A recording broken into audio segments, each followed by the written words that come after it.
There's one Sonic game out there that I tend not to talk about very much, and there was a reason for that, but looking at it now, it was never a very good reason. The game is, of course, Sonic 2. Now, the thing about Sonic 2 is this: a lot of the Sonic fan base tends to consider Sonic 2 to be the best Sonic game ever made. I've never agreed with that. I consider Sonic 3 and Knuckles far superior. But that doesn't mean I don't like Sonic 2, and I don't think it's a bad game. In fact, I think it's a great game. In fact, Sonic 2 holds a special place to me as a gamer because it was the third video game I ever played. See, back when I was young, probably about 3 years old I'd say, my family owned both an NES and a Sega Genesis.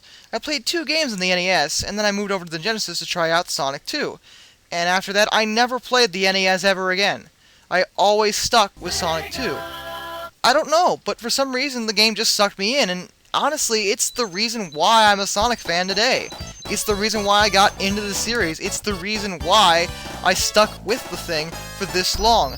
That game is the reason I am a gamer. So, I think it's unfair for me to just ignore it and never to speak about it. So I'm going to take this opportunity to give the game a fair, unbiased review. And hopefully shed some light on why I don't consider it to be the best Sonic game, but I do consider it to be one of the best ones. The thing non-Sonic fans really have to understand about Sonic 2 is that it's really where Sonic really hit his stride. It started most of the common things that you would see in Sonic games for years after the fact. It introduced the Spin Dash. It introduced Tails, Sonic's sidekick and best friend, who would appear in almost every single Sonic game after this. It introduced 7 Chaos Emeralds, where in Sonic 1 there were only 6. It would remain 7 with the sole exception of Sonic Spinball. And on top of that, it introduced the Half-Pipe Special Stage, which most Sonic fans consider to be the best special stages ever devised in any Sonic game ever.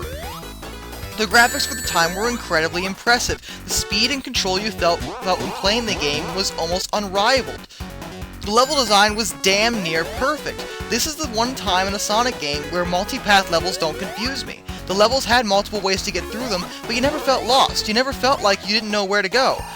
And on top of that, the artistic design within the levels is damn near inspired. The levels are all unique and interesting in their own right.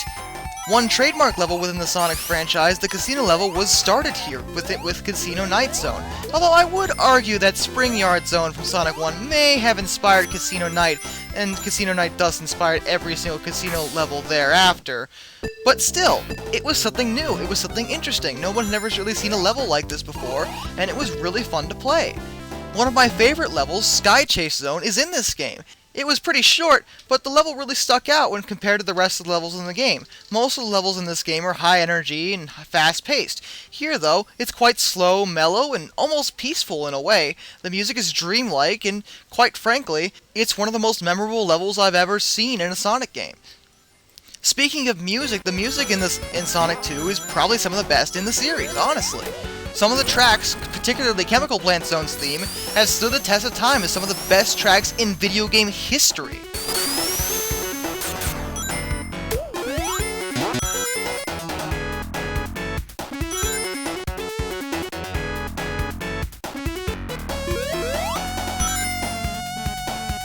This is the game that really put Sonic on the map. Sonic 1 introduced him, but Sonic 2 damn near perfected him.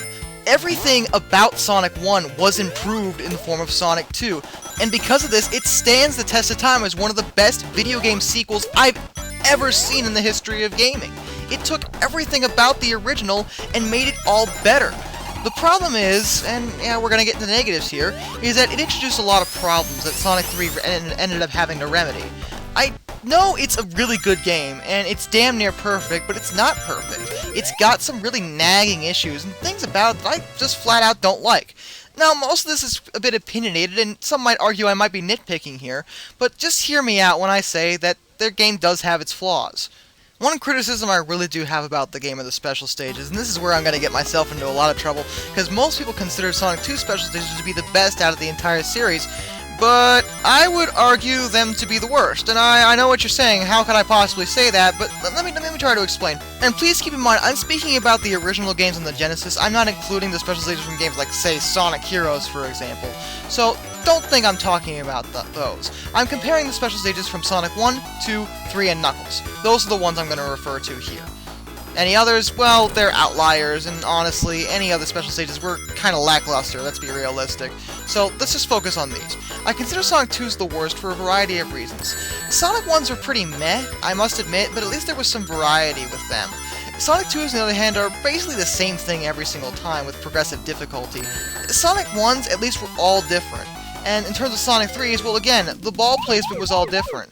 And honestly, the Sonic 3's are basically mazes in the first place because some balls you just can't pass. There are never-ending rivers of red balls that you can't touch. And I know I'm mentioning balls a lot, but that's what they are. Balls, spears, whatever. That's what they are, alright? Just let it go. Anyway, while Sonic 2's visual flair in terms of the special stages with the 3D aspects looked pretty good, especially for the time, and were quite impressive back then, I don't know, something about the whole thing just really bothers me.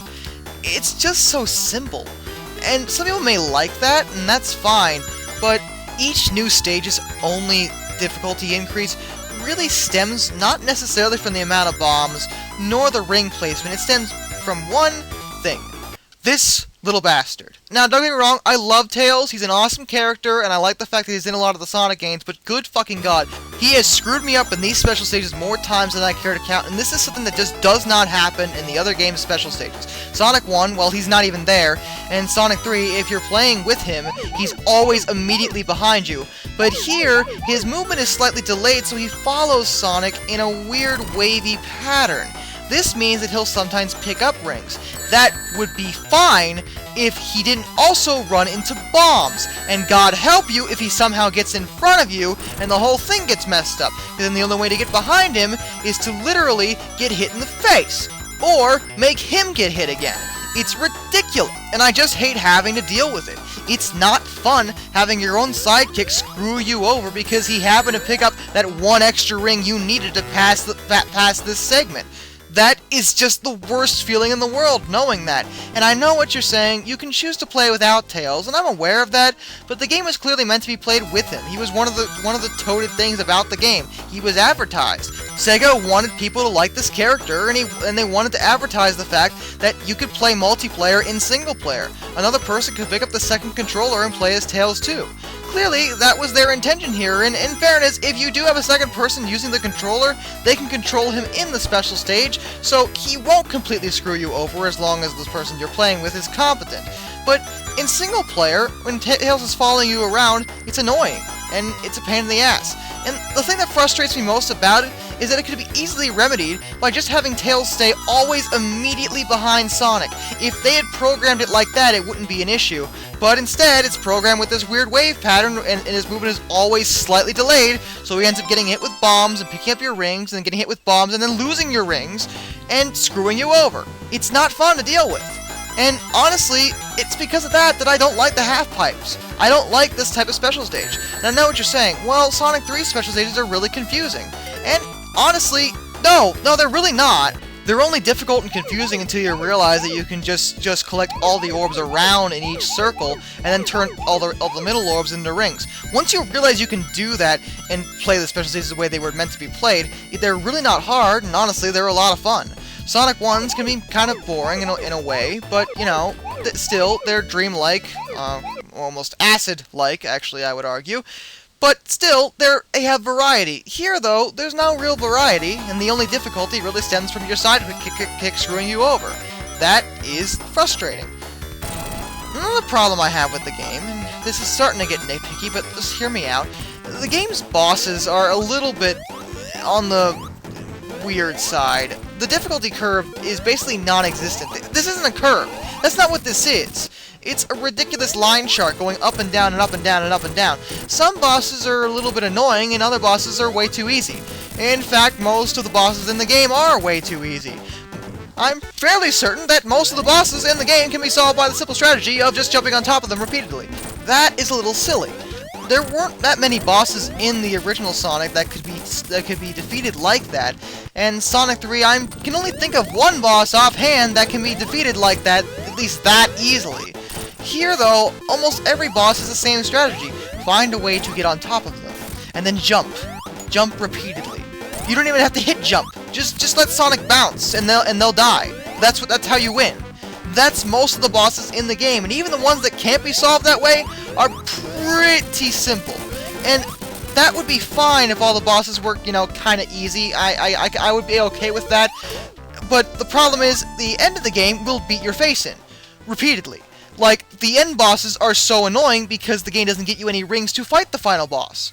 Or bosses, since there's technically two bosses. One in the form of Silver Sonic, and one in the form of this giant robot. You don't get any rings to fight these guys.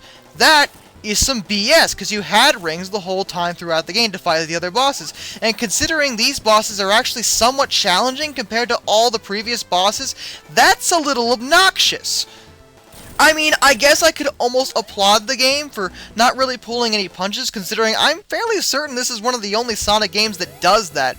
Most of the other Sonic games are pretty easy, and don't really pose that big a challenge. Sonic 1 had some annoying levels, but that was really it, and Sonic 3 had the save feature. So you would always be able to pick up where you left off if you were stuck somewhere. Here, though, you don't have a save feature, and you don't have infinite continues. So once you're out of all your lives and all your continues, it's back to the title screen. And believe me, as a kid, I was sent back to the title screen a lot, because the final levels do get pretty challenging, and this final boss will kick your ass if you don't know his pattern. Is that a bad thing? Well, I guess it depends who you are. To me, it is, because the rest of the bosses weren't this difficult, and to throw this in your face right at the end is really annoying. But I guess people do like a challenge, and Lord knows I do, and I can't bitch about that. And it's not like it's too hard, it's not impossible. I mean, I've done it, other people have done it. It's not talked about as one of the hardest things in gaming history. It's really not. It's just way harder compared to the rest of the game. And that complete and utter fluctuation and random difficulty curve is just annoying to me. I don't know. I guess I felt that Sonic 3 and Knuckles just did everything better. They took what Sonic 2 did to improve on Sonic 1 and basically fixed all the problems. I guess you could argue that Sonic 3 didn't really add anything new to the series like Sonic 2 did, and I would be inclined to agree with you, but it fixed all the issues that Sonic 2 had, thus making, I would argue, the perfect Sonic game. Oh, and I use the term perfect lightly because, it's not perfect, no game is, but it's one of the best in the series. Not that Sonic 2 isn't, though. And I gotta say, maybe I've been a bit too hard on Sonic 2. Looking at it today, it doesn't have that many problems. It has some annoying difficulty curves, yeah, and it has a special stage that I don't particularly care for. That doesn't mean it's bad. Though I will nitpick. No, I'm not done yet. There is one other thing that just always drove me crazy. Tails, his whole point is that he can fly with his two tails. That's the point. That's why he has his nickname. So, pray tell, why, when I select Tails in the options menu, can't I fucking fly as him? Why not? Why? No, seriously, just why? I never, ever understood that. You can do it in Sonic 3, they added that, but playing as Tails in Sonic 2 is completely pointless, because you can't fly as him. I don't know, that always bothered me. It's not really a huge game flaw, I just wanted to mention it. Oh, before I conclude this, I will say there is multiplayer, which is surprisingly fun. But again, Sonic 3's multiplayer has its unique levels that were designed for its multiplayer, and I would argue it to be a little bit better in that regard. But, in fairness, Sonic 2 is the only Sonic multiplayer that I'm aware of that has multiplayer within the special stages, which is actually kinda cool, honestly, so there's that. Despite my qualms with it, overall, Sonic 2 is arguably one of the best Sonic games ever made, and it stands the test of time as that. A lot of people, when they say they want Sega to be more retro and be more like the old Sonic games, whenever they say more like the old Sonic games, they usually mean be more like Sonic 2. And I can kind of understand that, but honestly, I think a lot of the Sonic fans need to understand something. And this is something I realized a long time ago. Look, guys, things are never going to be like the games of old. We're never going to see another Sonic 1, 2, or 3 because we played those games when we were young, as kids, and everything seemed better when we were kids. There's always going to be the nostalgia factor. This is something that Sega just can't replicate, and I don't think any company could ever replicate that. And I think it's unfair to expect Sega to be able to do it. Just embrace Sonic for what he is now. If you like the series, then try to enjoy the new games, and if you can't, well, that's your problem. But don't expect Sega to be able to replicate Sonic 1, 2, 3, or Knuckles, because that's something they just can't do. Because they can't give you that nostalgia factor, and they can't give you that childlike feel. That's just not something that's replicatable. I give them some credit for at least trying with Sonic Generations, and I think that's the closest we're ever gonna get to a classic-style Sonic game. Because you can't make a classic-style Sonic game without actually being a classic-style Sonic game. And those were made about 20 years ago, guys. Till next time, this is Darkness, and I bid you all a fond farewell.